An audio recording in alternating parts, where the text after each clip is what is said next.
call is now being recorded. This call is now taking notes.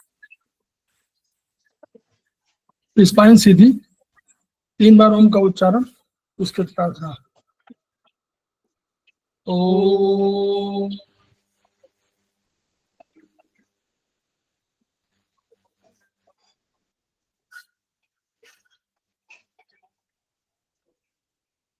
ओम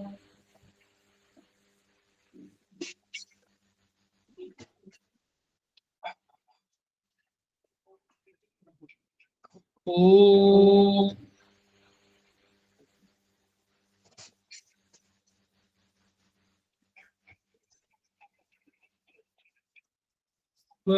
शक्ति हमें दो दया निधे, कर्तव्य मार्ग पर डट जाए, पर सेवा पर उपकार में हम निज जीवन सफल बना जाए। वह शक्ति हमें दो दया निधे, कर्तव्य मार्ग पर डट जाए। हम दीन दुखी निबलों विकलों के सेवक बन संताप हरे, जो है बिछड़े भूले भटके उनको तारे खुद तर जाए। वह शक्ति हमें दो दया निधे, कर्तव्य मार्ग पर डट जाए। चल द्वेष दंभ पाखंड छूट, अन्याय से निष्दिन दूर रहे। जीवन हो शुद्ध सरल अपना, शुचि प्रेम सुधारस बरसाए। वह शक्ति हमें दो दया निधे, कर्तव्य मार्ग पर डट जाए। निज आन मान मर्यादा का प्रभु ध्यान रहे, अभिमान रहे। इस देव भूमि में जन्म लिया, बलिदान उसी पर हो जाए। वह शक्ति हमें दो दया निधे, कर्तव्य मार्ग पर डट जाए। पर सेवा पर उपकार में हम निज जीवन सफल बना जाए।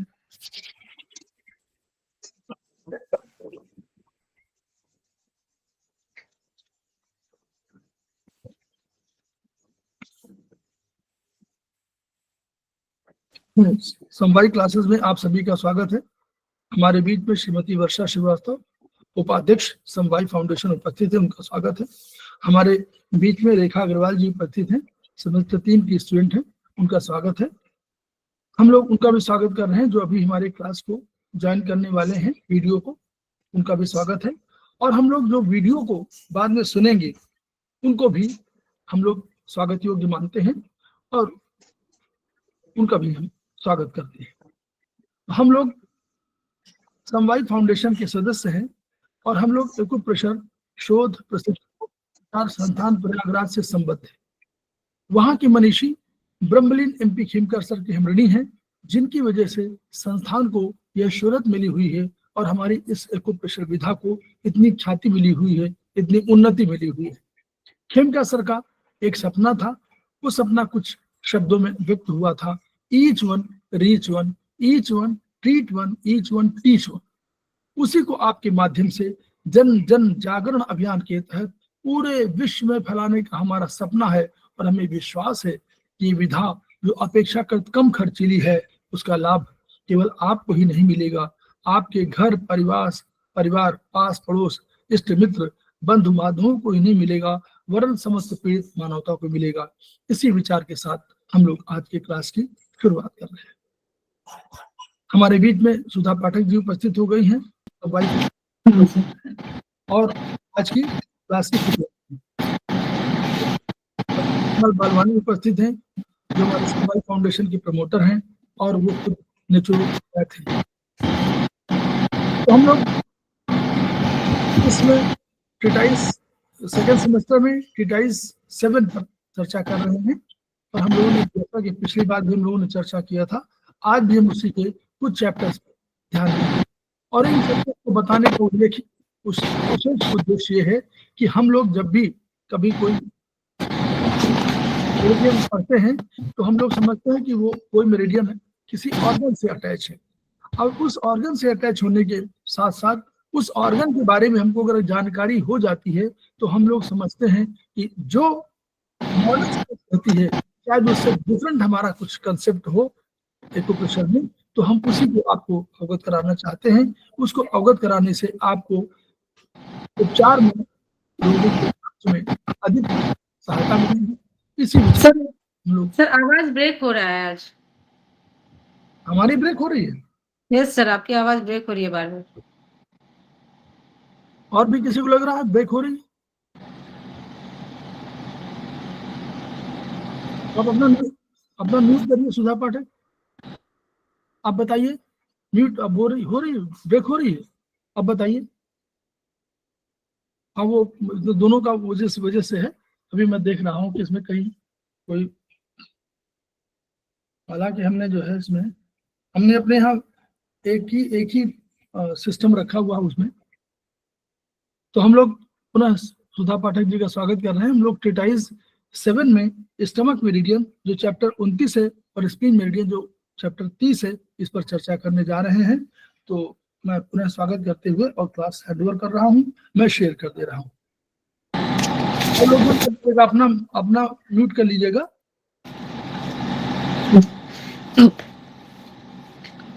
क्लास की शुरुआत करने से पहले मैं सबसे पहले सर्वप्रथम अरविंद सर का स्वागत करती हूँ। अरविंद सर का अभिनंदन करते हुए सारे जितने भी सहपाठी हैं उनका स्वागत करती हूँ। साथियों, आज हम TCM में बहुत ही इम्पोर्टेंट चैप्टर, अपने ट्रीटाइज 7 के बहुत ही इम्पोर्टेंट चैप्टर 29 स्टमक मेरिडियन और स्प्लीन मेरिडियन के बारे में आज कुछ बातें जानेंगे। तो यह सबसे पहले हम ये जानेंगे कि यह हमारे ये दोनों ऑर्गन, इनके बारे में हम दो चार लाइन BHB के परिप्रेक्ष्य में देखते हैं। उसके बाद फिर हम अपने TCM पर आएंगे। तो स्टमक और स्प्लीन, जैसा कि हम सभी जानते हैं कि यह एक हमारे डाइजेस्टिव सिस्टम का एक बहुत ही इम्पोर्टेंट ऑर्गन है। डाइजेस्टिव सिस्टम, जितने भी हमारे बॉडी में जितने भी डाइजेशन की क्रिया होती है, इसके लिए सबसे बहुत ही इम्पोर्टेंट ऑर्गन है स्टमक एंड स्प्लीन। इस सबसे पहले हम स्टमक के बारे में कुछ जानते हैं। तो स्टमक यह एक जे आकार का खोखला और हॉलो मस्कुलर ऑर्गन है, जो कि डाइजेस्टिव सिस्टम का ही पार्ट होता है। इसके बाद इसकी शुरुआत, जैसे कि हम जानते हैं, मुंह में भोजन लेने से लेकर के पचकर बाहर निकलने तक, कंप्लीटली डाइजेशन होने के बाद एक्सक्रीशन तक ये पूरा ऑर्गन और सिस्टम चलता है। तो इसमें फूड पाइप से SI के बीच या स्टमक ऑर्गन सिचुएटेड होता है, और इसमें फूड को डाइजेस्टिव जूस और एंजाइम के साथ मिलाकर, स्टमक में फूड को डाइजेस्टिव जूस और एंजाइम के साथ मिलाकर पचाने का काम होता है। मेन इसका डाइजेशन में जो फंक्शन है वह है फूड में डाइजेस्टिव एंजाइम और डाइजेस्टिव जूस और एंजाइम को मिलाकर फूड को पचाने के काम में आता है, ताकि फूड पोषक तत्व को एब्जॉर्ब कर न्यूट्रिशन प्राप्त कर हेल्दी रह सके। फूड से हमारा बॉडी फूड से जितने भी न्यूट्रिटिव एलिमेंट हैं उन सबको एब्जॉर्ब करके बॉडी के हर एक उपयोगिता के अकॉर्डिंग हर एक ऑर्गन में भेजकर बॉडी हेल्दी रहे। यह डायफ्राम लाइन के नीचे ह्यूमन बॉडी में लेफ्ट साइड लोकेटेड होता है। जैसा कि हम सभी जानते हैं कि स्टमक लेफ्ट साइड में डायफ्राम लाइन के नीचे होता है। यह लगभग 20 से 25 इंच लंबा तथा 13 इंच चौड़ा होता है। ओजोफेगस और स्टमक जहाँ मिलते हैं, इसके अलावा जहाँ फूड पाइप, ओजोफेगस और स्टमक जहाँ मिलते हैं, उस जगह का एक स्पेशल नाम है जिसको कार्डिया कहते हैं। साथ ही स्टमक का एंड जहाँ होता है, ये तो शुरुआत जहाँ हुआ और स्टमक का वहाँ उस पोर्शन को बोले कार्डिया, और जहाँ स्टमक का लास्ट होता है और SI से जहाँ वो जुड़ा रहता है वह पुलोरस कहलाता है। SI के ड्यूरेनम से जहाँ यह स्टमक जुड़ा रहता है वह एरिया, वह जगह, वह पुलोरस कहलाता है। अब कुछ इसके फंक्शन को भी हम जानते हैं। जैसा कि जैसे ही भोजन हम करते हैं, निगलते हैं या स्टमक में पहुंचता है, भोजन करते ही फूड पाइप से होते हुए स्टमक में पहुंचता है, और स्टमक के अंदर जो मेम्ब्रेन होता है उसके उसके उसमें स्टमक के अंदर जो मेम्ब्रेन पाया जाता है उसमें कॉन्ट्रेक्शन और एक्सपेंशन शुरू हो जाता है।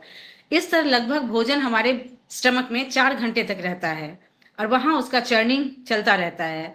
स्टमक के मेम्ब्रेन में रेनिन और पेप्सिन 2 तरह के डाइजेस्टिव एंजाइम सीक्रेट्स होते हैं। स्टमक के मेम्ब्रेन से डाइजेस्टिव एंजाइम रेनिन और पेप्सिन सीक्रेट्स होते हैं जो कि प्रोटीन को पेंटोन में कन्वर्ट कर देता है। हमारे फूड में जो एलिमेंट है उसमें प्रोटीन को पेप्टोन में कन्वर्ट करता है। स्टमक में ही HCl सिक्रेशन से भोजन एक लसदार गांठ बोलस के रूप में कन्वर्ट होकर ड्यूनेरम में पहुंच जाता है। सभी जानते हैं स्टमक में ही HCl हाइड्रोक्लोरिक एसिड सिक्रेशन होता है जो भोजन को एसिडिक बना देता है और वह इस तरह से वह लसदार गांठ के रूप में, लसदार बाउल के रूप में, एक तरह से बाउल के रूप में एक तरह से कन्वर्ट हो जाता है, बोलस के रूप में कन्वर्ट हो जाता है और इस तरह से भोजन स्टमक से ड्यूनेरम होते हुए वहां एसआई में पहुंच जाता है। तो इस ये हमने स्टमक का काम देखा बीएचपी के दृष्टिकोण से, बीएचपी की तरह से देखा। अब उसके बारे में थोड़ा सा जानते हैं कि इसको जो स्टमक में जो खराबी आती है, अगर सही ढंग से काम करा तो हमारे बॉडी को न्यूट्रिशन देगा, हमारे बॉडी का ग्रोथ होगा, लेकिन अगर उसमें कुछ खराबी आती है तो किस तरह के रोग जनरली देखने को मिलते हैं। तो जैसे इसके पेयर ऑर्गन स्प्लीन, इसको हम आगे देखेंगे टीसीएम के व्यू से कि इसका पेयर ऑर्गन जो स्प्लीन है उससे संबंधित रोग के अलावा, उससे रिलेटेड स्टमक और स्प्लीन से रिलेटेड रोग के अलावा इसमें स्प्लीन पैंक्रियाज में जो इम्बैलेंस होता है, चेस्ट में पेन होगा, ब्रेस्ट की तकलीफ, इसके बाद मेंसेस से रिलेटेड जितने भी प्रॉब्लम होंगे तथा शरीर के निचले भाग में, डायफ्राम के नीचे के भाग में, शरीर के डायफ्राम के नीचे नहीं, लोअर एब्डोमेन में, जहाँ लोअर पोर्शन में नीचे के भाग का लकवा, इसके अलावा मसूड़ों की सूजन, जैसा कि हम जानते हैं स्टमक की गर्मी से अल्सर होता है, माउथ अल्सर होता है, तो मसूड़ों की सूजन, डिके इन टीथ में जो डिके होता है, पैर के बाहरी भाग का दर्द, पैर में, हमारे दोनों पैर में बाहरी भाग का दर्द हो, ज्वाइंट पेन, होठों की सूजन, विशेषकर ऊपरी होठ में अगर सूजन होता है, इसके अलावा डकार, अपच और किसी भी इंसान में जिद करने की प्रवृत्ति, कॉन्स्टिपेशन हो, डायरिया हो या पेप्टिक अल्सर, ये सब सारी तरह की प्रॉब्लम हमें देखने को मिलती है। कब? जबकि हमें स्टमक में कोई गड़बड़ी होता है। तो इस तरह से हमने छोटी सी ध्यान अपने बीएचपी के अकॉर्डिंग हमने स्टमक के बारे में जाना। और इसके बाद हम इसमें टीसीएम में आते हैं। तो टीसीएम में हम जानते हैं कि यह एक स्टमक और स्प्लीन अर्थ एलिमेंट का ऑर्गन है, जिसमें स्टमक यांग ऑर्गन है। स्टमक में टोटल हमारे टीसीएम में जितने पॉइंट होते हैं वो 45 पॉइंट हैं, और इसके अलावा इसका फ्रंट शू पॉइंट CB12 और बैक शू पॉइंट UB21 होता है। स्टमक का ऑर्गन सोर्स पॉइंट ST42 होता है। यह हमारा बहुत ही इंपॉर्टेंट ऑर्गन है। इसके बाद हम अपनी बुक से देखते हैं स्टमक के जो मेन कार्य हैं उस पर नजर डालते हैं। स्टमक का मेन कार्य होता है भोजन को पचाना, जैसा कि अभी मैंने थोड़ा सा ब्रीफ किया था, भोजन को पचाना। पाचन के बाद भोजन के मिश्रण को नीचे छोटी आंत में भेजना। स्टमक में चर्निंग के बाद वह छोटी आंत में, ड्यूडेनम के थ्रू छोटी आंत में भेजता है। इसके अलावा टीसीएम के अकॉर्डिंग की को शरीर के ऊपर से नीचे की ओर प्रवाहित करता है। स्टमक का मेन काम होता है की को, जैसे हम जानते हैं की का प्रवाह बॉडी में हर तरफ होते रहता है, तो इसमें स्टमक का रोल है कि की को ऊपर से नीचे की ओर भेजता है। शरीर में शारीरिक द्रव्यों, बॉडी फ्लूइड के स्रोत के रूप में यह कार्य करता है। मेन इसमें बॉडी फ्लूइड के स्रोत के रूप में यह स्टमक कार्य करता है। फिर आमाशय का कार्य, भोजन को पचाना, पकाना, रोलिंग एंड राइपनिंग है ताकि स्प्लीन भोजन के जो मेन तत्व को अलग करके शरीर को जज्ब कर सके, मतलब शरीर में न्यूट्रिशन को स्टमक में आने वाले भोजन से न्यूट्रिटिव एलिमेंट को अलग करके पूरे शरीर में इसको फैला सके। यह मेन इसका कार्य हुआ। अतः आमाशय के अधिकांश रोग पाचन क्रिया से संबंधित है। जब भोजन पचने का ही काम मेन यहीं से शुरू हो रहा है, तब तो पाचन क्रिया से रिलेटेड, डाइजेस्टिव सिस्टम से रिलेटेड जितने भी प्रॉब्लम होंगे मेनली रिलेटेड यह स्टमक से होगा। पहला ध्यान हमारा उस पर ही जाएगा। शरीर की मध्य उष्मा मिडिल वार्मर के नियंत्रक स्टमक और स्प्लीन ही होते हैं।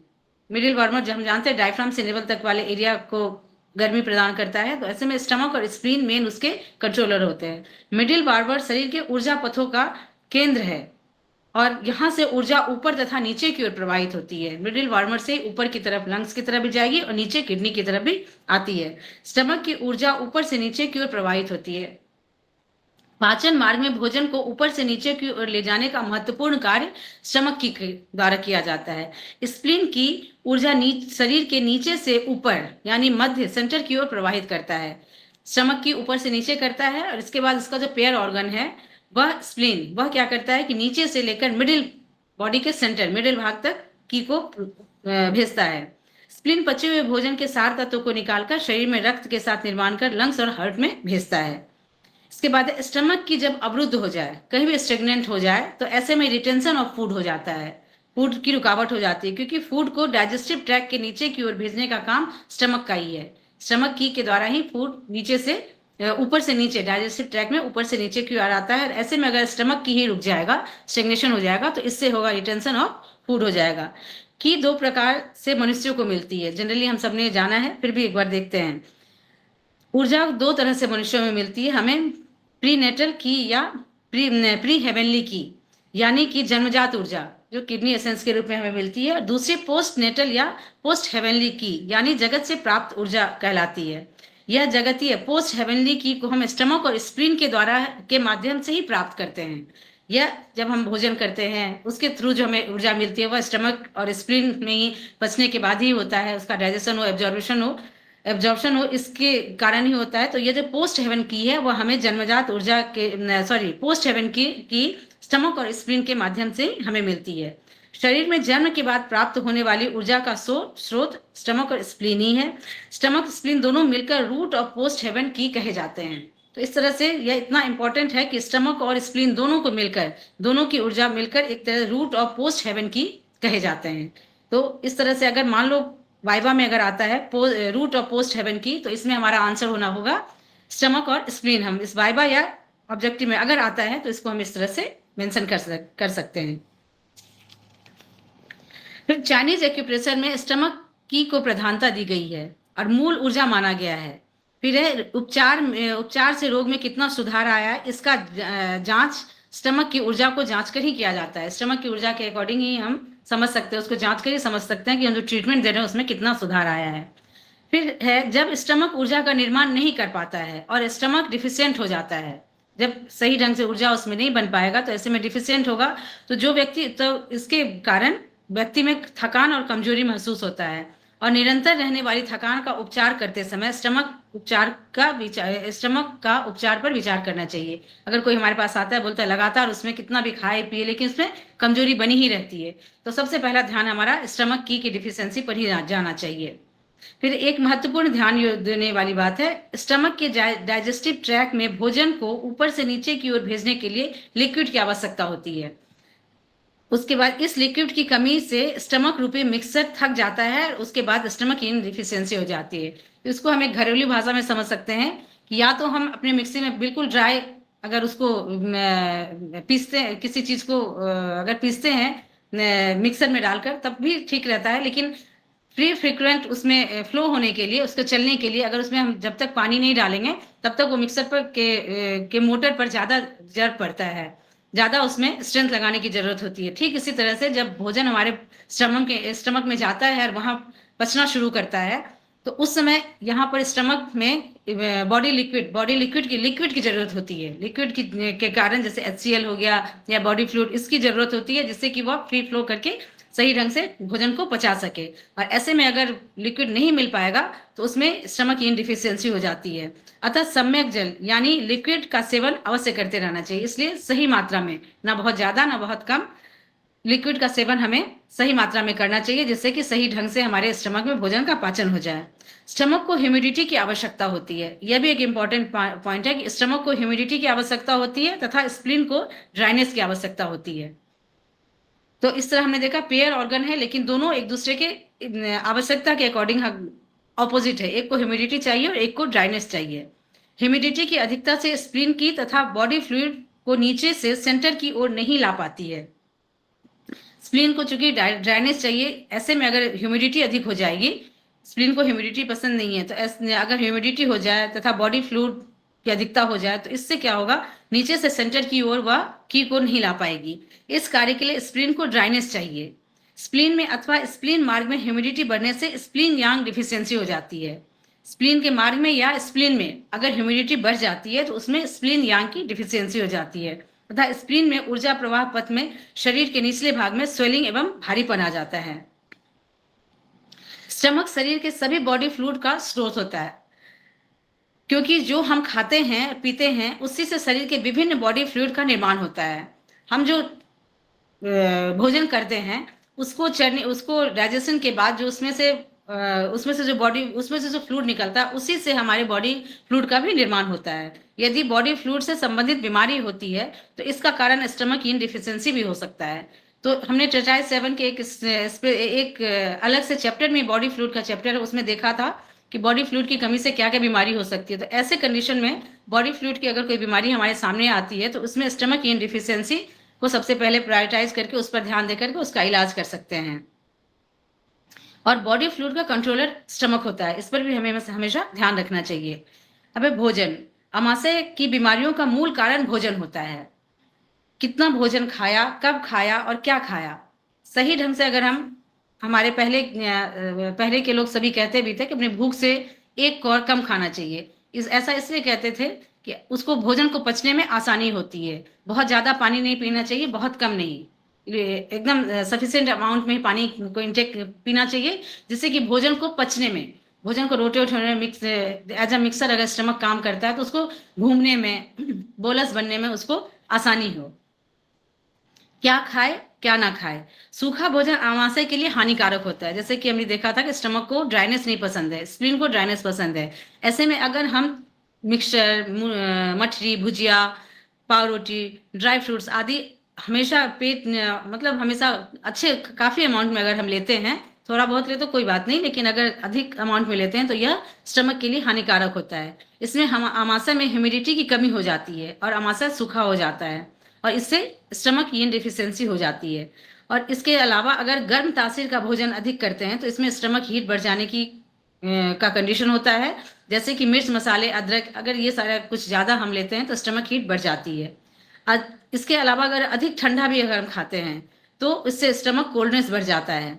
जैसे आइसक्रीम, केमिकल, कोल्ड ड्रिंक्स, ऐसे ही अगर ये सारी चीज़ें बहुत अधिक मात्रा में हम लेते हैं तो वह क्या, उससे हमारे स्टमक का कोल्डनेस स्टमक में बढ़ जाती है। देर रात में भोजन करने से भी स्टमक इन डिफिशियंसी होती है।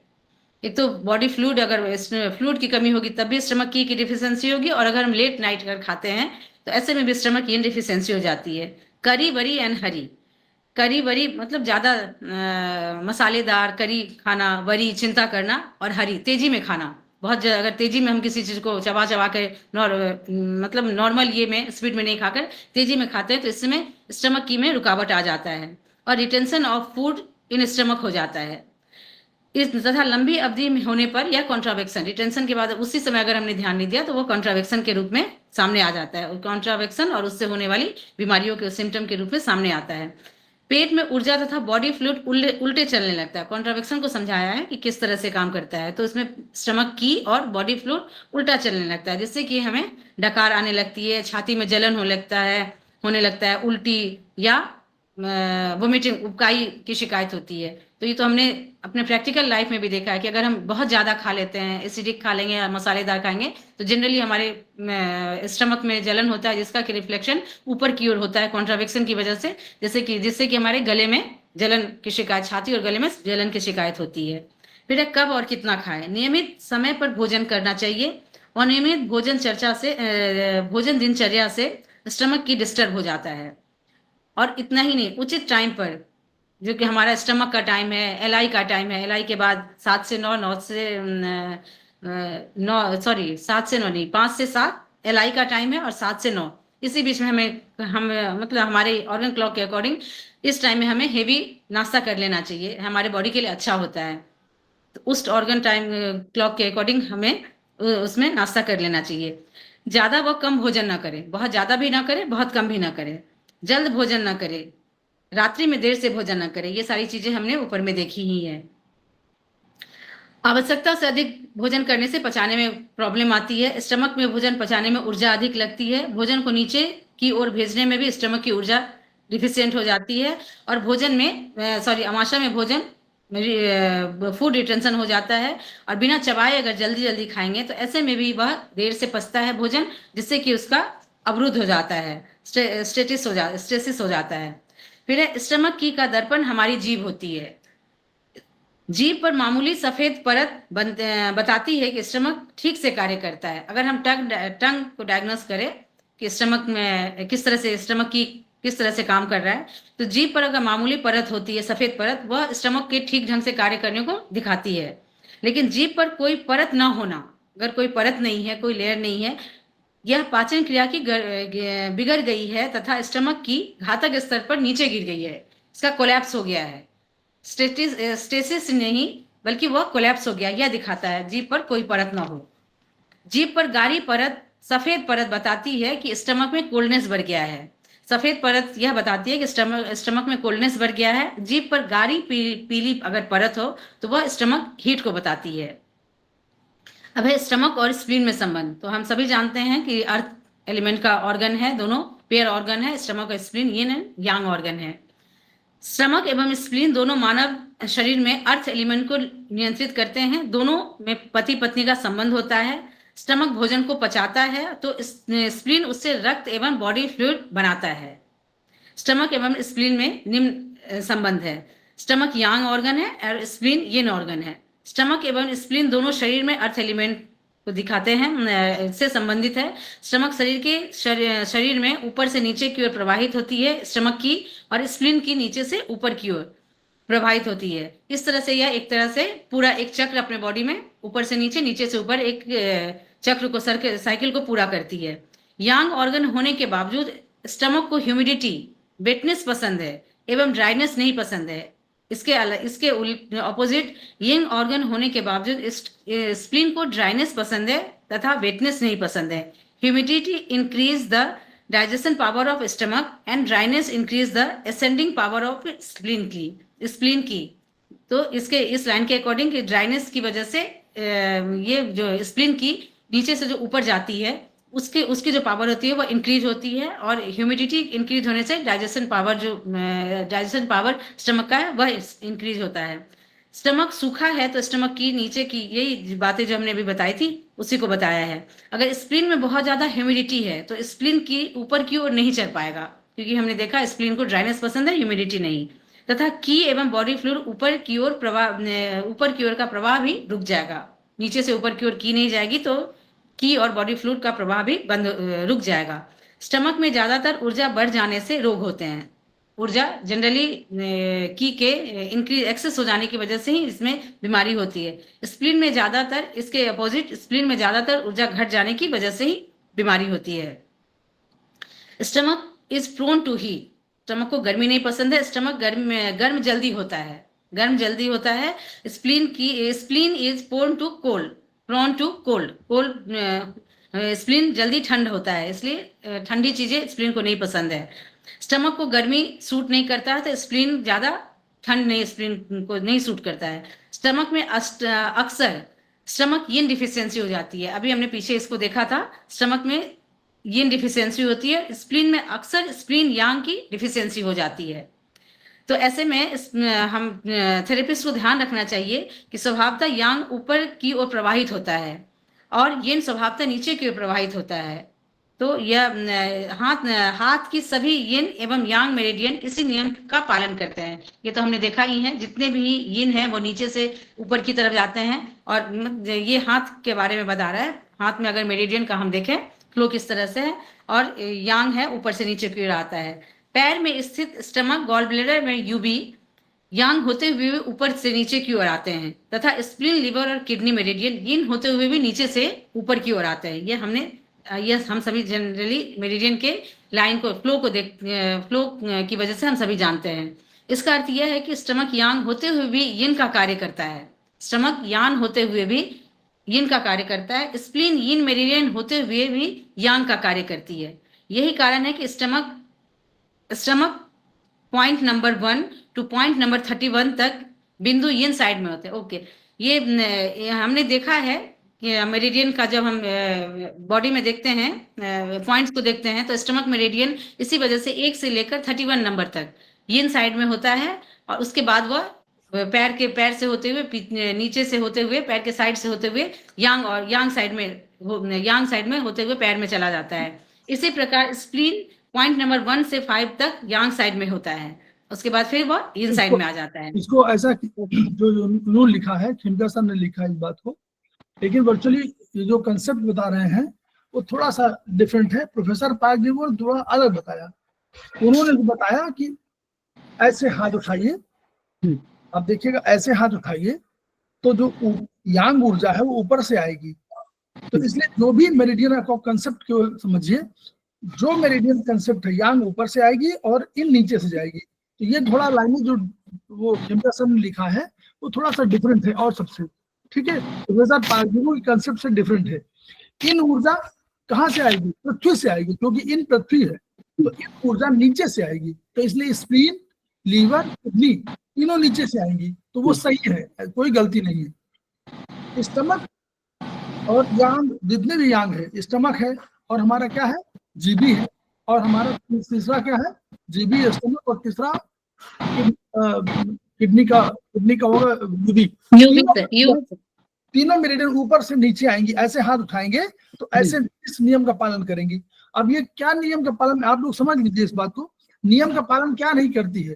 स्टमक मेरिडियन नॉर्मली यांग मेरिडियन है तो उसको पीछे जाना चाहिए, लेकिन वो कुछ भाग 11 से लेकर पॉइंट तक और 30 पॉइंट तक, 30 से 35 पॉइंट तक आपको कहाँ रहती है, सामने रहती है। याद करिए, अब देखिएगा तो चार्ट में देखिएगा 11 से यहाँ से आती है और बिल्कुल किडनी के बगल में स्टमक मेरिडियन चलती है और वो जाकर के 30-31 तक नीचे रहती है। बाद में वो कहाँ जाती है, बाद में यांग में आ जाती है, पैरों में यांग में आ जाती है। तो केवल नियम का जो पालन नहीं करती है स्टमक मेरिडियन। इसलिए ये जो सेंटेंस लिखा हुआ है, इस सेंटेंस को थोड़ा सा खुद स्टडी करिएगा on the basis of professor Park ji concept. Clear? ठीक है सर, ठीक है। कि अपने नियम का पालन नहीं करती, एक थंब रूल दिया कि नियम का पालन नहीं करती, ऐसा नहीं है। ठीक है, ठीक है सर, चलिए आगे। तो इसमें एक थंब रूल है, स्टमक में डिफिशियंसी के कारण स्टमक में तनाव और दर्द अगर होता है तो इसमें CB12 पर हमें उपचार देना चाहिए, जिसकी वजह से कि इससे क्या होता है, तनाव और दर्द में राहत मिलती है। तो CB12 हमने देखा था कि इसका स्टमक का ट्रांसू पॉइंट है, तो इस पर अगर हम उपचार देते हैं तो राहत मिलती है। स्टमक में एक्सेस ऊर्जा के कारण जब ऊर्जा का कॉन्ट्रावेक्शन हो जाता है तो इसे उल्टी होने के कंडीशन में ST21 पर हमें उपचार देना चाहिए। The stomach meridian is a yang channel with 45 points, और स्टमक मेरिडियन यांग मेरिडियन है, yang ming. Symptom of disorder of stomach meridian, disorder अगर होता है स्टमक मेरिडियन में, अगर दिक्कत होती है, उसकी वजह से कोई प्रॉब्लम होता है, तो उसके लिए हम देखते हैं all mouth and facial problem. Mouth और फेशियल प्रॉब्लम के लिए ST45 और ST44 को हमें ट्रीट करना चाहिए। Problem of lower extremities, specially cold leg and cold feet, cold leg और कोल्ड फीट के कंडीशन में हमें इस कंडीशन में स्टमक मेरिडियन पर हमें ट्रीट करना चाहिए। Empirical point off shoulder pain की वजह शोल्डर पेन अगर होता है तो इसमें हमें ST36 पर ST38 को ट्रीट करना चाहिए। इसके बाद है टूथेक, ST44 ST45, टूथेक के कंडीशन में ST44 ST45 को हमें ट्रीट करना चाहिए। डाइजेस्टिव डिसऑर्डर, अगर पचने में कोई दिक्कत होती है तो ST43 में हमें करना चाहिए। Empirical point of biliary ascariasis, इसमें ST2 को। सर ये बीमारी मैंने समझ पाई, बाइलरी एस्केरेसिस स्टमक में हो जाते हैं ना, वो जो पेट में जर्म, उसके लिए जर्म। ओके, ठीक है सर, जर्म। इसके साथ साथ एक ST36 है, बहुत ही अच्छा, ये बहुत ही अच्छा पॉइंट होता है, हमेशा होमोस्टेटिस पॉइंट है, या अगर किसी चीज को अगर हमें हमेशा यंग लगते रहना, तो इसको हम अगर स्टिमुलेट करते हैं तो बहुत ही अच्छा इफेक्ट आता है। मतलब एक पॉइंट मैंने बताया, लेकिन बहुत सारे कंडीशन में ST36 का बहुत ही यूज होता है। नी के पेन के लिए बहुत जगह पर इसका यूज होता है। फिर हाइपर एक्टिव अगर स्टमक है तो उसके क्या लक्षण होते हैं? ज्वर जैसे लगना, ऐंठन होना, क्रैम्प्स आना, भूख बढ़ जाना, पैर के बाहरी भाग स्टमक मेरिडियन के क्षेत्र में दर्द हो जाना। अगर हाइपर एक्टिव है तो पैर के बाहरी भाग में जहां से स्टमक मेरिडियन गुजर रही है उसमें दर्द होगा। हाइपो एक्टिव स्टमक के लक्षण में भोजन में स्वाद ना आना, गैस का बन जाना, सही ढंग से पचेगा नहीं हाइपो एक्टिव होगा तो, चलने में परेशानी होना, कमजोरी महसूस होना और भूख नहीं लगना, भूख का एक तरह से भूख का बंद हो जाना। फिर ट्रीटमेंट और फिर नेक्स्ट पेज में हम देखते हैं, चार्ट के माध्यम से हमें बताया गया है treatment of disease caused by stomach deficiency. Stomach deficiency के बारे में इसमें बताया गया है, डिफिशियंसी, कोल्डनेस, यीन डिफिशियंसी, स्टमक की डिफिशियंसी, इसमें जो उसके बारे में हमें सारा समझाया गया है। सबसे पहले हम देखते हैं स्टमक की डिफिशियंसी। इसमें हम मुख्य लक्षण, स्टमक की डिफिशियंसी अगर होती है किसी में पेशेंट में तो उसमें जो मुख्य लक्षण हमें नजर आता है वह है प्रातःकाल का थकान। सोकर पूरी रात अच्छी नींद सोए भी हैं फिर भी उठने के बाद थकान नहीं हटती है, थके थके ही लगते हैं। पेट एवं पेरू में दर्द होता है, एपिगैस्ट्रियम में उसको दर्द होता रहता है। इसके बाद भूख का घटना, भोजन में स्वाद ना आना, पतला दस्त होना। फिर ऐसा अरेस्टेड डाइजेशन मतलब डाइजेशन सही ढंग से नहीं होना। Weakness is in lower limbs में वीकनेस होना। इसमें जीभ को अगर डायग्नोस देखेंगे हम तो वो पीली जीभ नजर आएगी। अगर पल्स को हम देखते हैं तो मध्य दाहिनी नब्ज में रिक्तता, मध्य दाहिनी नब्ज में रिक्तता, इम्प्टीनेस उसमें नजर आएगा, फील होगा हमें। रोग के कारक, भोजन में विटामिन और प्रोटीन इन सभी न्यूट्रिएंट्स की कमी होना। भोजन में अगर ये सही ढंग से न्यूट्रिटिव एलिमेंट नहीं मिलते हैं इसकी कमी से स्टमक की डिफिशियंसी होती है। आवश्यकता से अगर कम भोजन करते हैं तो या जनरली डाइटिंग करने वाले लोग इसमें शामिल होते हैं, जो डाइटिंग जरूरत से ज़्यादा अगर करते हैं, डाइटिंग करते हैं तो ऐसे कंडीशन में स्टमक की डिफिशियंसी हो जाती है। पुरानी बीमारी में भी स्टमक की डिफिशियंसी होती है, अगर बहुत क्रॉनिक कोई बीमारी हो उसमें भी स्टमक की डिफिशियंसी हो जाती है। जैसे पुराना ज्वर के बाद आई कमजोरी, उसके बाद इसने पुराना ज्वर हो, ऐसे में स्टमक की डिफिशियंसी हो जाती है। और फिर उसका जो हम ये है उपचार सिद्धांत है, थ्योरी, उसके में जो ट्रीटमेंट देंगे उसको हम देखते हैं। पोस्ट हेवनली की का मुख्य स्रोत स्टमक होता है, जैसा कि हमने देखा था पोस्ट हेवनली की का मुख्य स्रोत स्टमक होता है। स्टमक भोजन से ऊर्जा का उत्पादन करने का प्रथम सोपान है। जब स्टमक की डिफिशियंसी होती है तब व्यक्ति प्रातः 7 से 9 के बीच में ज्यादा कमजोरी, थकान महसूस करता है, क्योंकि हम जानते हैं कि स्टमक का टाइम 7 से 9 होता है। तो उस वक्त अगर डिफिशियंसी होगा तो ऐसे में व्यक्ति को ज्यादा थकान 7 से 9 के बीच में होता है, इसलिए वह सोकर उठने के बाद भी अपने आप को थका थका महसूस करता है। फिर स्टमक की डिफिशियंसी में जो हमने उपचार सिद्धांत देखा था उसमें है कमजोर स्टमक हीट के कारण कमजोर स्टमक की के कारण भोजन नीचे की ओर नहीं बढ़ पाता है। इसकी वजह से अमाशय, स्टमक और पेरू में एपिगैस्ट्रियम में अजीब सा भारीपन और अनइजीनेस महसूस होता है। इसका कारण स्टमक में ऊर्जा की कमी हो गई है, स्टमक की कम हो जाने की वजह से ऐसा होता है। अगर स्टमक में की अधिकता, ऊर्जा की अधिकता होगी तो एपिगैस्ट्रियम में दर्द होगा। तब इसमें एपिगैस्ट्रियम में, इससे पहले हमने देखा था कम होता है तो अजीब सा भारीपन लगता है, लेकिन अगर की एक्सेस हो जाता है तो एपिगैस्ट्रियम में एक्सेस की वजह से दर्द होगा। जब स्टमक की डिफिशिएंट होता है तो धीरे धीरे स्प्लीन की भी डिफिशिएंट हो जाएगा, क्योंकि भोजन जनरली वहीं से न्यूट्रिटिव फूड की न्यूट्रिटिव चीजें मिलती हैं, एलिमेंट मिलता है, तब वो स्प्लीन उससे फूड की बनाता है। तो ऐसे में जब स्टमक की ही डिफिशिएंट होगा तो वह फूड की को ये स्प्लीन को भी सही ढंग से की नहीं प्रोवाइड कर पाएगा। तो ऐसे में स्प्लीन की भी धीरे धीरे अगर वो बढ़ता जाए स्टमक की तो वह फूड की में कन्वर्ट हो जाता है।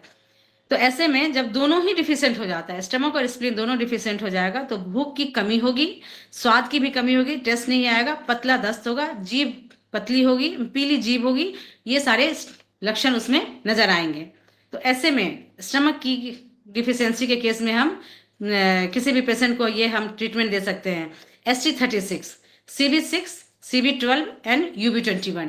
ST36 तो मैंने बताया स्टमक का ये है, होमोस्टेसिस पॉइंट है। CB6 ऊर्जा का सागर है। CB12 हमने अभी देखा था, उसका फ्रंसू पॉइंट है। और UB21 इसका बैक्सू पॉइंट है स्टमक का। तो इन सारे सबको हम फंक्शन, स्ट्रक्चर सबको, अगर इसके साथ साथ ऊर्जा का सागर सबको अगर हम ये टोन करते हैं तो अपने आप स्टमक की इंक्रीज होने लगता है। जो डिफिशियंट था वो बढ़ने लगता है। उपचार का तरीका, सभी पॉइंट को टोन करेंगे या मोक्षा करेंगे, सभी पॉइंट को सेकेंगे या टोन करेंगे। फिर उपचार का हम जो ट्रीटमेंट देंगे उसका प्रभाव क्या आएगा। ST36 स्टमक की को टोन करता है, होमोस्टेसिस पॉइंट है, तो इसको टोन करने से स्टमक की टोन होगा। CV12 स्टमक तथा स्प्लीन में ऊर्जा को बढ़ाता है। CV6 यह विटामिन पॉइंट होता है, ऊर्जा का सागर के साथ साथ विटामिन पॉइंट के रूप में भी हम CV6 को जानते हैं।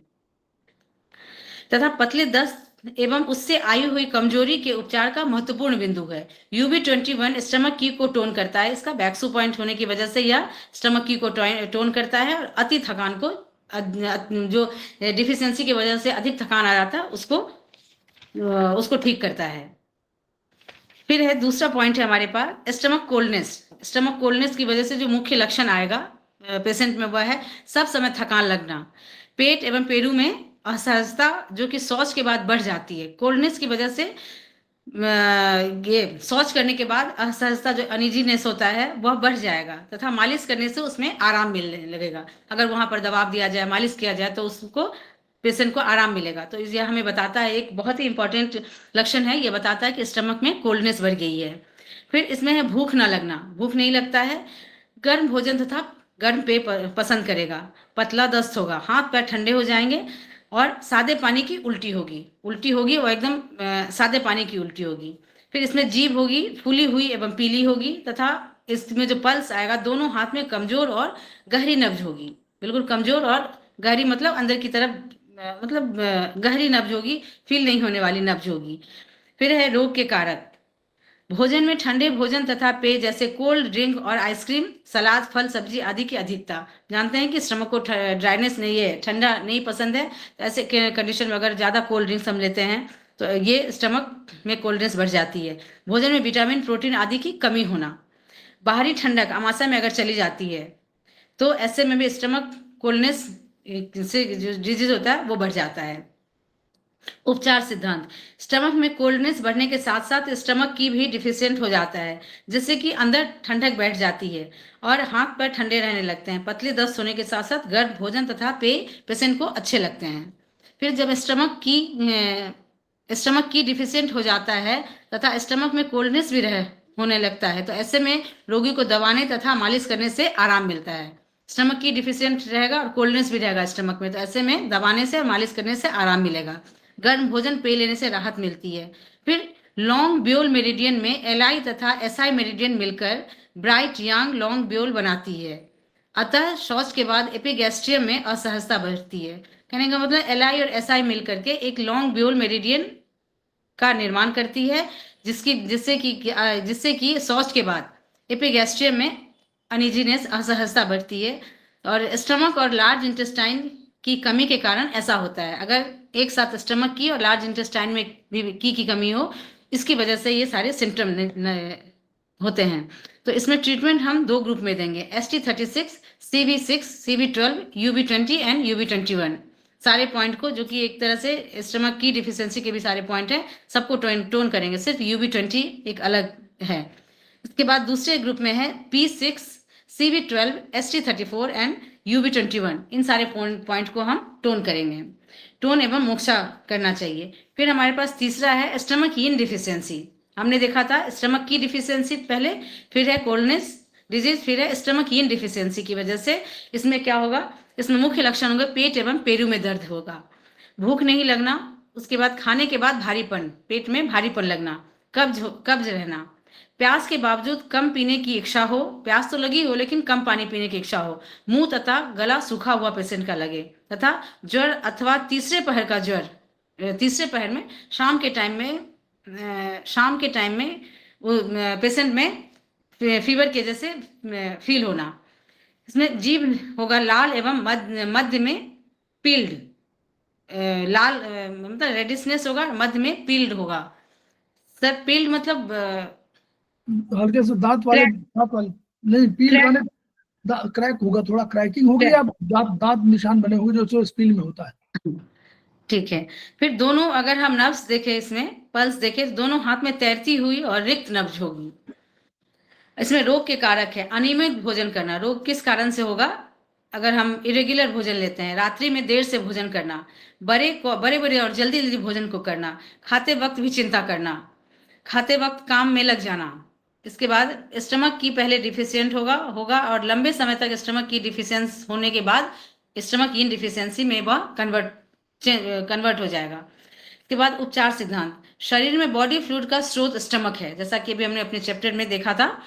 जब स्टमक यीन डिफिशियंसी होती है तो बॉडी फ्लूइड घट जाता है, इसके बाद गला और मुंह सूख जाता है, मल भी सूखा होता है, तो कॉन्स्टिपेशन होगा तथा करा हो जाता है। इससे एक विशेष लक्षण होते हैं कि रोगी को प्यास रहती है पर वह पानी नहीं पीना चाहता है। तो यह मेन सिम्टम हमें ध्यान अगर रहेगा तो हम पेशेंट को, जब पेशेंट हमें बताएगा अपने सिम्टम, तो हम समझ जाएंगे कि उसमें स्टमक इन डिफिशियंसी है।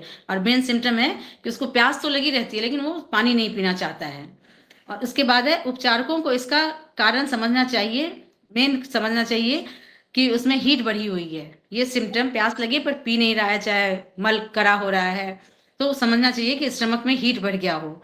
और सूखापन आता है, प्यास भी बढ़ती है पर यीन के घटने के कारण सूखापन आता है और प्यास भी लगती है, पर रोगी पानी नहीं पीना चाहता है यीन की कमी की वजह से।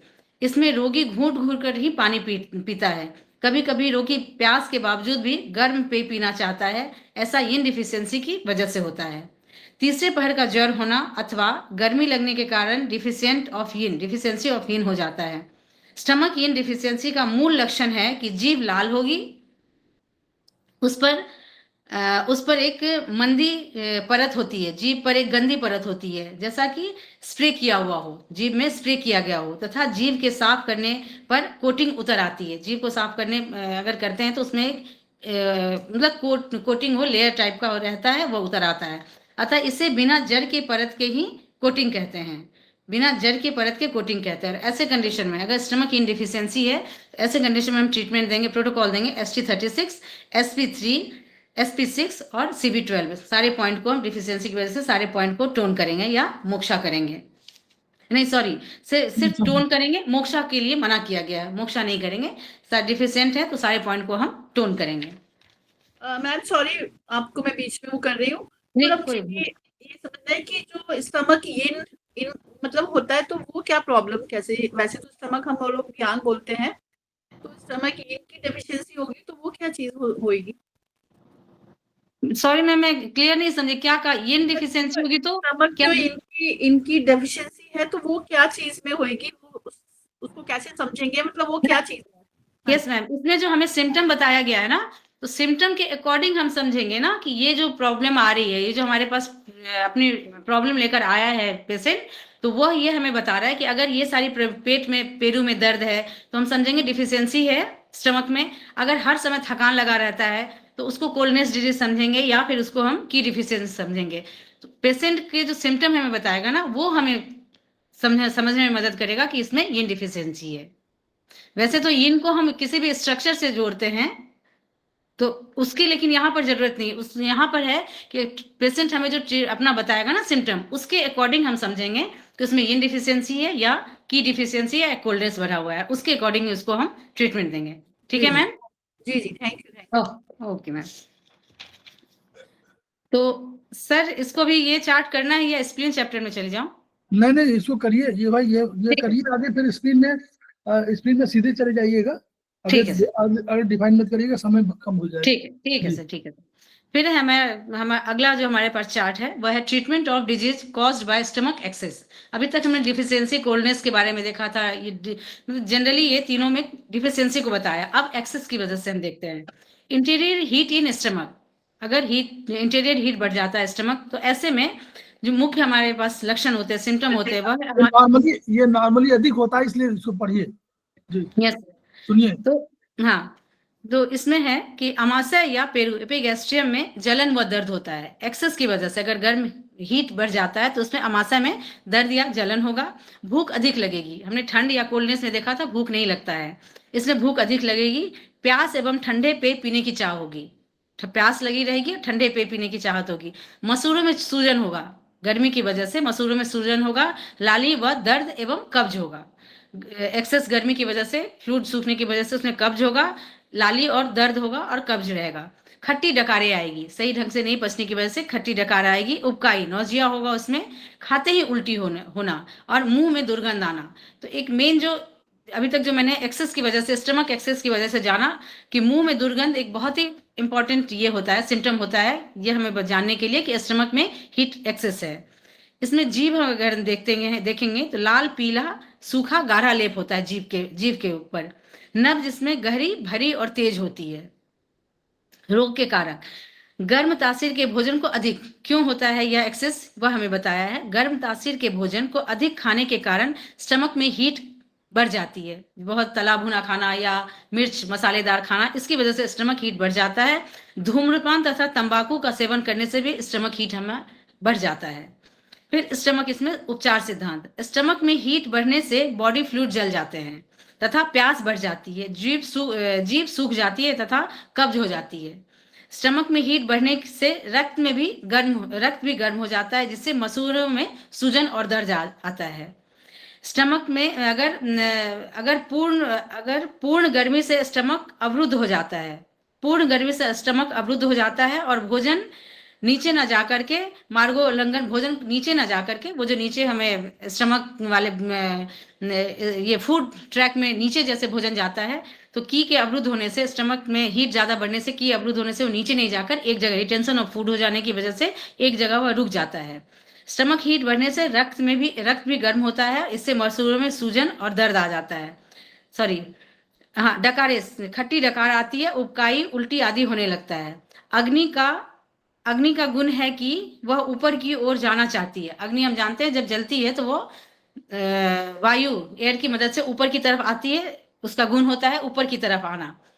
तथा जल का गुण है नीचे की तरफ जाना, नीचे की तरफ, ऊपर से नीचे की तरफ जाना। और ऐसे केस में जब एक्सेस अग्नि हीट बढ़ जाएगा तब वह जल आदि घट जाएगा और इससे भोजन उल्टे चलने लगेगा। जो ऊपर से नीचे आना चाहिए वो नीचे से ऊपर की ओर जाने लगेगा, मतलब एक जगह नहीं जाने लगेगा, उल्टी के रूप में ना आए तो रिटेंशन ऑफ फूड हो जाएगा।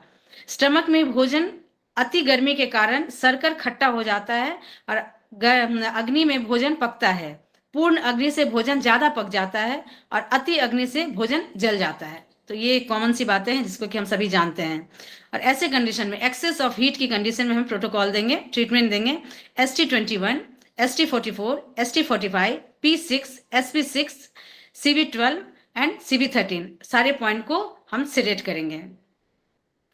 स्पेशल नोट, तंबाकू सेवन करने वाले का पेट गर्म रहता है एवं उसका उपचार यहाँ ये प्रोटोकॉल देकर करेंगे। इसमें है sedate all point accept CB12। CB12 को, ये जो प्रोटोकॉल हमने ऊपर अभी देखा था उसमें सिर्फ CB12 के अलावा सारे पॉइंट को हम सेडेट करेंगे, सिर्फ CB12 को हम सेडेट नहीं करेंगे, which is to be tone. ये CB12 टोन होगा, इसके अलावा जितने भी पॉइंट है सबको हमें सेडेट करना है।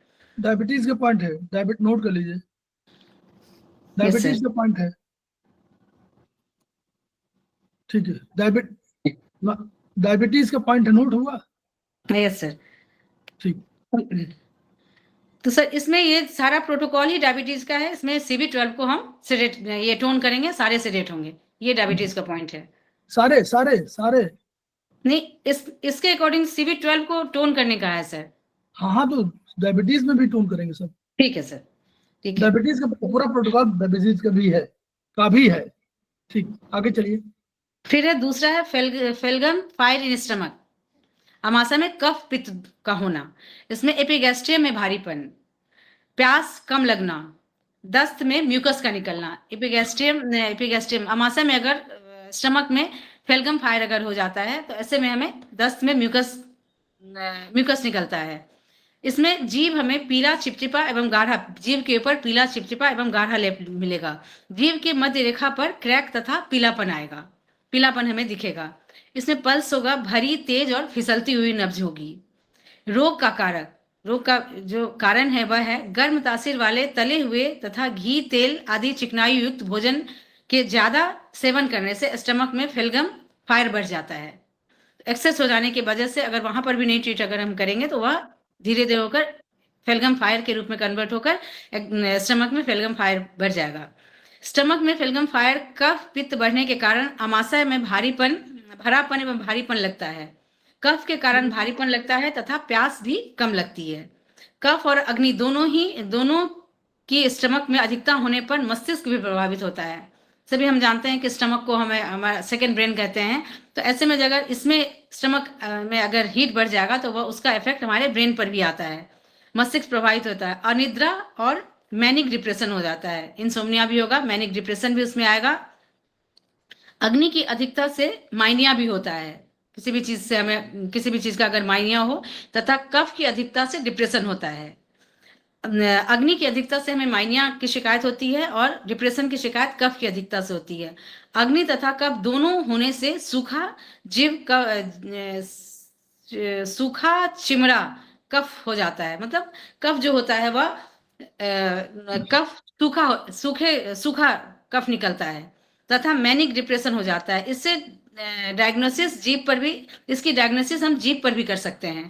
तथा जीभ पर पीली परत जम जाती है जो मध्य में एक सीधी रेखा वर्टिकल लाइन में कटी रहती है। एक सीधी रेखा वर्टिकल लाइन में, जीभ के मध्य में जो लाइन होती है वर्टिकल लाइन में कटी होती है। यह बताती है कि फेल्गम फायर का आक्रमण अमाशय पर हो चुका है, फेल्गम फायर का अटैक इन स्टमक हो चुका है। और ऐसे में हम प्रोटोकॉल देंगे ST21, ST44, ST45, P6, SP6, CB12 and CB1, नहीं ये सॉरी इसमें CB13, दो CV टोन होंगे, CV 12-13 टोन होंगे और सब्सिडेट होंगे। यस सर, हाँ मेरे बुक में थोड़ा मिस प्रिंट था sir. ST21, ST44, ST45, P6, P6, SP6 इन सभी पॉइंट को सेडेट करेंगे। और CB12 एंड CB13 को हम, सर CB13 है मेरे में सही दिख नहीं रहा। 12-13 टोन करें। नहीं सर, CB12, CB13 को हम टोन करेंगे। फिर है attack of cold on stomach. Stomach पर अगर कोल्ड का अटैक हो जाता है, अभी फायर का देखा था, हमने अगर स्टमक पर कोल्ड का अटैक हो जाता है, इससे पहले हमने कोल्डनेस इन स्टमक भी देखा था, लेकिन कोल्ड का अटैक होने पर एपिगैस्ट्रियम में एकाएक दर्द का उठना, गर्म भोजन एवं पेय पसंद करना। अगर कोल्ड का अटैक होता है तो गर्म भोजन पेय पसंद करता है। ठंडा खाते ही उल्टी हो जाना, उल्टी में केवल पानी निकलना। उल्टी होता है कोल्ड की वजह से तो सिर्फ पानी का निकलना। ठंडक लगना, गर्मी पसंद करना पेशेंट का। इसमें अगर हम टंग देखें, जीभ पर गाढ़ी सफेद परत का चढ़ना, और पल्स है गहरी तथा टाइट पल्स होती है। गहरी कोल्ड की वजह से गहरी तो होगी और टाइट पल्स भी होगा।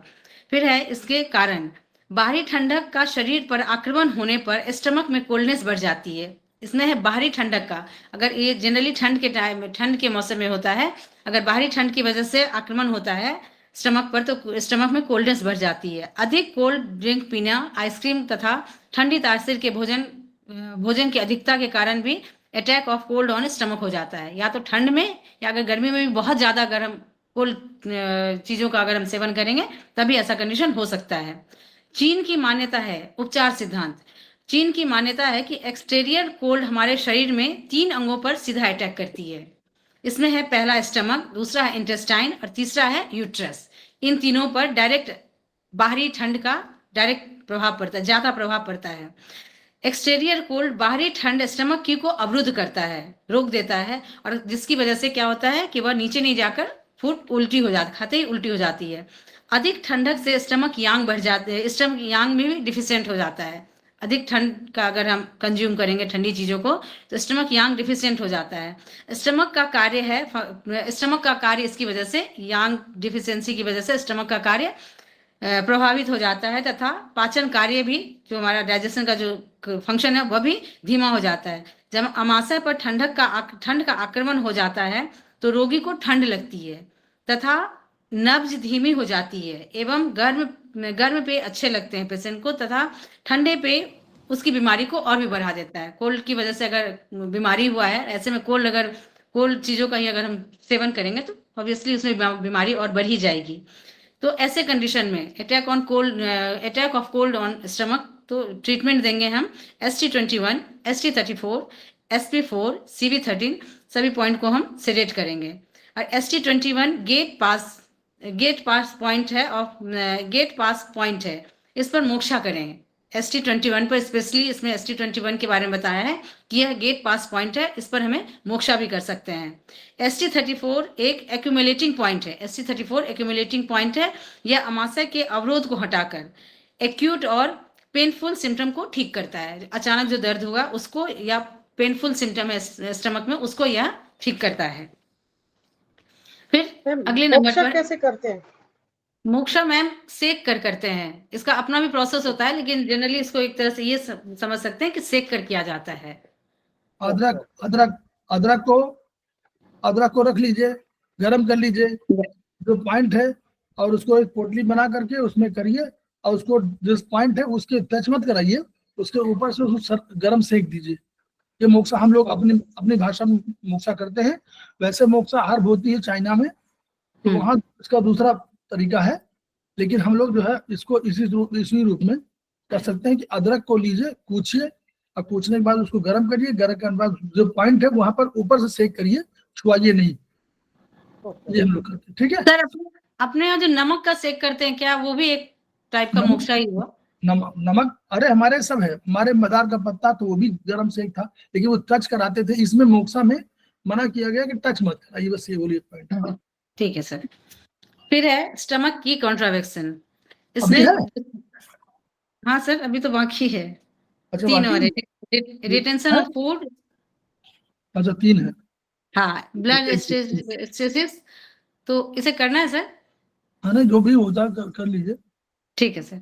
स्टमक की कॉन्ट्रावेक्शन, इसमें सिम्टम्स आएंगे डकारे आना, उबकाई आना, उल्टी होना और हिचकी होना। फिर है जीभ में कोई भी परिवर्तन नहीं इसमें आएगा, और पल्स हमें टाइट फील होगा। इसके बाद है इसमें ये था, एक सेकंड। अच्छा यहाँ है, चलिए। है सर। फिर है अधिक, इसमें है रोग के कारण। तो अभी जैसे हमने करी वरी और हरी देखा था, उसमें स्टमक की कॉन्ट्रावेक्शन में है अधिक चिंता करना, दुख के कारण स्टमक की अवरुद्ध हो जाता है। तो एक ये है IBS, ये जो होता है इरिटेटिव बाउल सिंड्रोम। वो भी कहते हैं कि अगर आप बहुत ज्यादा ये करते हो, वो स्टमक से ही रिलेटेड है। अगर आप बहुत ज्यादा चिंता करते हो तो वह एक मेन कारण होता है IBS का। तो यही हमें बताया है, स्टमक की कॉन्ट्रावेक्शन अगर चिंता अधिक करेंगे तो उसमें स्टमक की अवरुद्ध हो जाती है।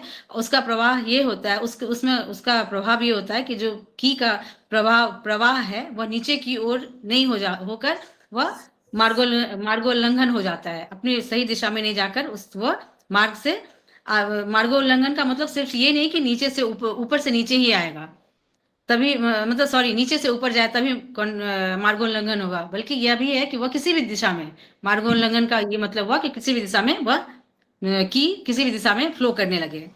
स्टमक की और बॉडी फ्लूइड उल्टे चलने लगते हैं, जिससे कि उल्टी डकारें भी आने लगती है, उल्टी और डकार आने लगती है। फिर है उपचार सिद्धांत। स्टमक में अति गर्मी, अति ठंडी, मन की दुश्चिंता, मन ज्यादा सोचना, ये सब जब कारण होता है तब स्टमक की नीचे की ओर प्रवाहित होने लगती, नीचे की ओर प्रवाहित नहीं हो पाती है तथा अवरुद्ध हो जाती है। फिर स्टमक में ऊर्जा कॉन्ट्रावेक्शन कर उल्टी चलने लगती है। इससे मार्गोल्लंघन को ठीक करना होता है, इसमें कॉन्ट्रावेक्शन को ठीक करना होता है, और जिससे कि की का जो अपना जो ये है मार्ग है उसमें सही ढंग से वह चल सके। इसके लिए हम प्रोटोकॉल लगाएंगे P6, SP4, CV10 and CV13। सारे पॉइंट को सर इसमें सिलेक्ट करेंगे, सिडेशन कॉन्ट्रावेक्शन में सिलेक्ट करेंगे।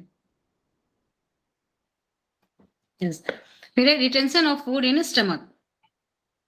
इसमें है इसमें मुख्य लक्षण है एपिगैस्ट्रियम में भारीपन एवं तनाव, जो उल्टी के बाद ठीक हो जाता है। भारी तनाव लगता है, और लेकिन अगर रिटेंशन ऑफ फूड है उल्टी के बाद लेकिन यह ठीक हो जाता है। खट्टी डकारें आना, उबकाई आना, उल्टी होना, मुंह में दुर्गंध आना और अनिद्रा या इंसोम्निया आना, ये सारी चीजें हैं रिटेंशन ऑफ फूड। सही ढंग से, मतलब फूड का एक जगह रुक जाना, सही ढंग से उसका डाइजेशन नहीं होना। इसमें अगर हम टंग को देखते हैं तो जीभ पर सफेद अथवा पीली गाढ़ी परत हो जाएगी। पल्स इसमें भरी और फिसलती हुई महसूस होगी। इसके बाद है रोग के कारण। आवश्यकता से ज्यादा अगर हम भोजन कर लेते हैं तो रिटेंशन ऑफ फूड हो जाता है। इससे पहले हमने देखा था कि अगर आवश्यकता से कम बहुत ज्यादा हम डाइटरी ये अगर ये करें, सॉरी, बहुत ज्यादा अगर हम फूड को कंट्रोल करते हैं अपने बहुत ज्यादा अगर हम क्या कहते हैं उसको डाइटिंग। हाँ थैंक यू मैम, मैं डाइटरी से बोली थी। बहुत ज्यादा अगर डाइटिंग करते हैं हम, जरूरत से ज्यादा अगर करें तो ऐसे में डिफिशियंसी हो जाती है। लेकिन अगर हम बहुत ज्यादा फूड कंज्यूम कर लेते हैं तो ऐसे में हमारा फूड रिटेंशन हो जाता है, इन स्टमक हो जाता है। फिर है बहुत ज्यादा जल्दी अगर बिना चबाए अगर हम भोजन को सिर्फ गल्प करते हैं, इन गल्प करेंगे, ऐसे में भी होता है रिटेंशन ऑफ फूड की शिकायत होती है। फिर इसमें है हमारे पास उपचार सिद्धांत। यह स्टमक इंटीरियर एक्सेस पैटर्न में होता है, यह स्टमक इंटीरियर एक्सेस पैटर्न में होता है। इसमें स्टमक में अंदरूनी कोल्ड अथवा हीट एक्सेस हो जाती है। जब इंटीरियर कोल्ड होता है तो जीभ पर सफेद लेप चढ़ जाता है, और जब इंटीरियर हीट होती है तो जीभ पर पीला लेप हो जाता है। तो अभी हमने देखा था कोल्ड की वजह से सफेद और हीट की वजह से पीला लेप चढ़ जाता है। भोजन एवं ऊर्जा आमाशय में अवरुद्ध हो जाता है, जिससे कि वह नीचे की ओर प्रवाहित नहीं हो पाता है, और तथा उल्टी भारीपन और डकारे खट्टा पानी आने लगता है। भोजन के आमाशय में अवरुद्ध रहने से वह सरकर मुंह से दुर्गंध के रूप में हमें परिलक्षित होता है, तथा लंबी अवधि तक मिडिल वार्बर में अवरोध रहने के कारण हार्ट को भी पीछे से सम्यक ऊर्जा प्रवाह मिलने से मस्तिष्क भी प्रभावित होता है। तो हमारा ये हम सभी जानते हैं कि हमारा हर एक ऑर्गन इंटरकनेक्टेड है। तो अगर स्टमक में रिटेंशन ऑफ फूड होगा तो इससे हार्ट भी होगा, हार्ट प्रभावित होगा और प्रभावित होगा, और उसके बाद ब्रेन में भी उसका प्रभाव उसका हमें नजर आएगा, जिसकी वजह से हमें पेशेंट में इंसोम्निया की तरह वह समझ में आएगा। फिसलती हुई नब्ज बताती है कि अंदर भोजन अवरुद्ध हो है। अगर उसका पल्स में अगर फिसलती हुई नब्ज हमें फील होता है तो यह बताता है कि अंदर भोजन का ये रुक गया है, और ऐसे में उसको हम ट्रीटमेंट देंगे। देंगे हम ST21, ST44, ST45, SP4, P6, CB10 और CB13 सारे पॉइंट को हम सेडेट करेंगे। फिर है हमारे पास दूसरा है ST21। इसमें हमारे हर एक पॉइंट के बारे में बताया गया है। ST21 यह पास गेट पॉइंट है, और आमाशय की तथा भोजन की दरवाजा खोलकर, सर मेरे में एक्चुअली सही ढंग से प्रिंट नहीं है, कोई वो तो मालूम हो जाएगा सबको, पढ़ लेंगे। ठीक है सर, हाँ आगे ठीक है। फिर आगे हमारे में blood stasis in stomach.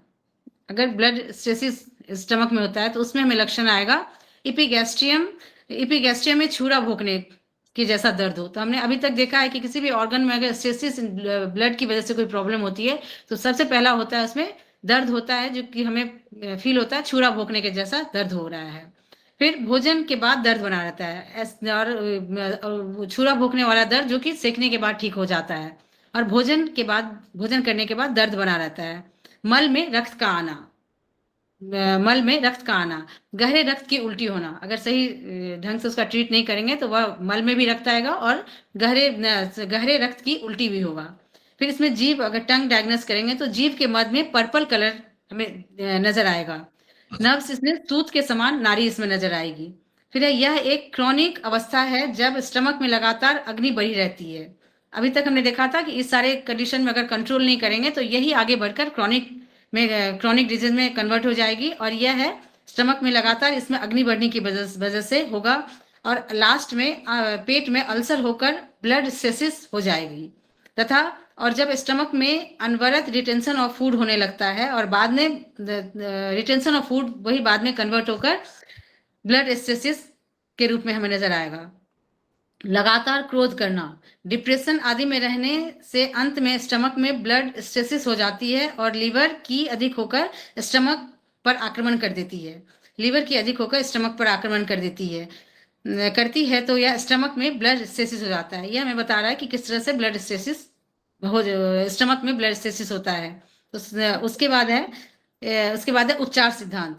Stasis of blood होने पर इपिगैस्ट्रियम तथा स्टमक में, सर मेरे बुक में ना ये सही ढंग से प्रिंट नहीं है, मुझे दिख नहीं रहा है। इपिगैस्ट्रियम और स्टमक में होने वाला दर्द बहुत भयंकर और चीरने फाड़ने के समान होता है, मतलब बिल्कुल छुरा भोंकने के समान जो बोला है वही वाला है।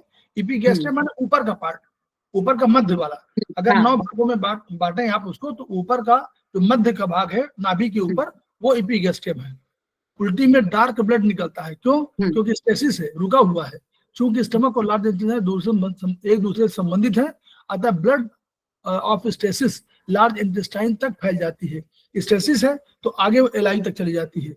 और जब जीभ का रंग पर्पल हो, पर्पल माने बताइए, अब तिवारी जी ने बताया है, पर्पल माने क्या होगा, बोलिए। पर्पल किसका रंग होता है? रक्त का रंग पर्पल कब होता है, बोलिए। वेन में हाँ, वेन, यस, वेन में। तो वही उसी बात कर रहे हैं कि जब जीभ का रंग पर्पल हो जाए तो आप समझ लीजिए कि ब्लड स्टेसिस हो गई है। ठीक, बस ये इतना समझ। आगे ये पॉइंट है ST24, ये है सर इसमें ऑक्सीजन से भी रिलेट कर सकते हैं कि इसके पास ऑक्सीजन की कमी हो रही होगी स्टेसिस में। हाँ, नेचुरली वो देखिए, वो दिया हुआ है ना। जब आप स्टमक ही क्या कर रहा है, वर्चुअली आप मॉडर्न साइंस से आप जोड़ रहे हैं तो वहाँ ऑक्सीजन है, लेकिन वर्चुअली क्या है, इनका अपना पैटर्न है, पैटर्न ऑफ डिजीज कहलाता है। ये कह रहे हैं कि हमारा ब्लड रुक गया है। क्यों रुक गया है भाई? ब्लड मूव करना चाहिए, की मूव करना चाहिए, तरल मूव करने चाहिए। अगर कहीं ब्लड रुक गया है तो आप समझ सकते हैं कि कोई प्रवाह नहीं हो रहा, ऑक्सीजन भी कम हो रही, ऑक्सीजन भी नहीं जा पा रही है। और ब्लड, ये हार्ट, वो स्टमक और स्प्लीन दोनों पहली ऊर्जा को दे रहा है, तो हार्ट में जा ही नहीं पा रहा है कोई ऊर्जा, है ना। तो ये दृष्टिकोण सही है कि ऑक्सीजन तो कहीं जा ही नहीं पा रही, क्योंकि सर्कुलेट करने का काम हार्ट का है, लेकिन सर्कुलेशन हो ही नहीं पाएगा, यही रुका हुआ है। इसलिए ऑक्सीजन भी हम लोग मान सकते हैं, लेकिन उन्होंने पैटर्न में डिजीज में अपना अलग से डिफाइन किया हुआ है। मोर और लेस सारी चीजें मिली हुई हैं, और उसका पॉइंट हम लोगों ने बताया हुआ कि ये ऑल्सो ट्रीट लीवर की इन्वेडिंग स्टमक। सर प्रोटोकॉल नहीं बताया आपने, मैं भी लिख रही हूँ sir. ST21, 34, SP10, CV10, UB17, UB18। ठीक है सर। सिडेशन सर जो फर्स्ट टाइज में 10 पॉइंट ऑफ GIT दिया हुआ है, उसको इसमें कैसे रिलेट कर सकते हैं?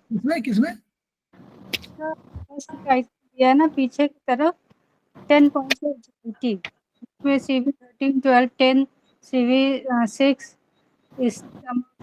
And 25, stomach 25। पहले ऊपर या नीचे? डिटेल्स बात करनी है। अच्छा, मैम आपका क्वेश्चन क्लियर नहीं हो रहा है। पेज बोलिए सर। वो ट्रेटाइज 1 की बात कर रही हैं। अच्छा, हाँ, क्या दिया उसमें? सर उसमें 10 पॉइंट ऑफ GIT दिया हुआ है ना। हाँ तरफ,